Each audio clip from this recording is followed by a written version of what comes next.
Hello, all my senior friends. My name is iGrandma, and I am truly a grandma and a mom.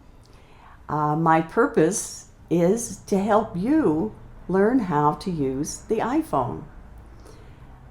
It's possible that someone has given you the iPhone as a gift, or perhaps they have received a new phone and they have given you their former phone. And you're a little confused about how to use it because it's a bit overwhelming. So I'm going to try to help you go step by step to learn how to use the iPhone. And we will do this once a week, and we will go through all kinds of things, such as how to make and receive a call, how to send and receive messages, how to take a picture, how to store your photographs, and many more things. But to begin with, for today, I think the easiest thing for us to do is just to examine the phone itself.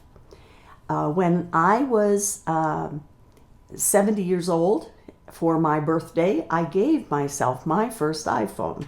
So I know what it's like to gradually, little by little, learn how to use the phone. The first phone that I got was the iPhone 4, and it's here. It's an antique now. This is the iPhone 6, and now I have finally graduated to the iPhone 10. iPhone has actually come up with iPhone 12 just within the last month, but an iPhone 10 is way enough for you for what you want to accomplish. Let's just go through the phone itself and see how it works and what all the buttons are for. First of all, if we turn the phone on its side, you'll see on the left-hand side that there are 3 buttons. The first button is the sound button.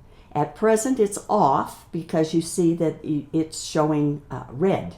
If I want to turn it on, I push the lever to the right, and then the red disappears. For purposes of the demonstration, I will turn the sound off so that we aren't interrupted while we have this little seminar.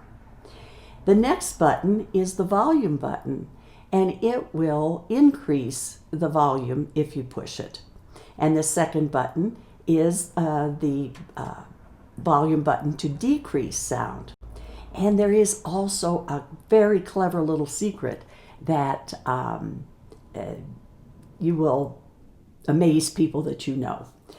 If you have the camera turned on and you push one of the volume buttons, you can actually click the shutter of the camera. And it's handy when you have your hands full and you want to take a quick picture. We'll talk more about that when we talk about photographs. Going to the bottom of the iPhone, you will see that there are speakers that allow the sound simply to go into the atmosphere. And then there is a slot which is used to charge the iPhone. The way that we charge the iPhone is to place a small plug into the slot. And you'll notice the other end of the plug is a little bit larger insertion device. And this is called a USB plug. This USB plug can go into a USB port, which are available in many public places. For example, if you're traveling and you want to charge your phone at the airport, there are charging stations where you can just simply put the USB plug into a USB port. Similarly, in some of the hotels where you might stay, there's a USB port that is built either into the lamp on the desk or the lamp on the bedside table.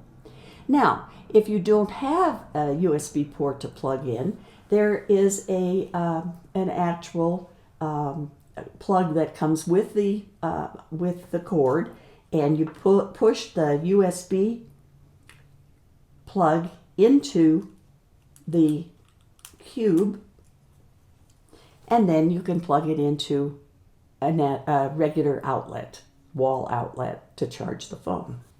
Moving over to the right-hand side of the phone, there is the on-off button. If you push that button, it will turn the phone off, and it will also call Siri's attention. And Siri is your personal helper on the iPhone. And we'll talk more. Siri says she's not sure she understands. We'll talk more about it later. So this is an introduction to just the physical aspects of the iPhone, and we will talk more about individual activities that the phone can do in our next session. If you have any questions or comments, you are invited to send them to the email address that is shown at the bottom of the screen. Thank you.